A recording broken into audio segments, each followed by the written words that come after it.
میں وہ ہوں جو موت سے پاک ہوں۔ اب پابند بن کے چلو اس اللہ کے جس کی شہنشاہی ہے، اس اللہ کے جس نے مجھے بنایا، اس اللہ کے پابند بنو جس نے مجھے آنکھوں کا نور دیا، زبان میں بول دیا، جسم میں طاقت دی، عقل کو سمجھنے کے اوصاف دیے۔ اس اللہ کے پابند بن کے چلو جس نے قرآن کو اتارا، جس نے دھرتی کو بچھایا، جس نے آسمان کو اٹھایا۔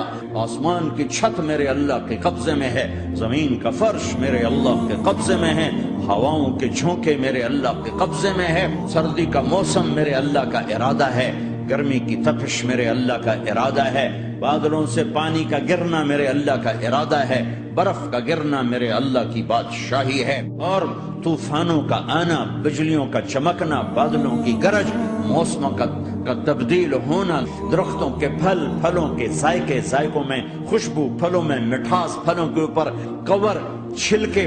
ایک انار ہی میرے رب کی قدرت کا شاہکار ہے۔ دانا دانا ذرا جوڑ کے دکھاؤ، پھر اس کو پردوں میں لپیٹ کے دکھاؤ، پھر اس کی پیکنگ کر کے دکھاؤ، پھر اس میں رنگ بھر کے دکھاؤ، پھر اس میں ذائقے بھر کے دکھاؤ۔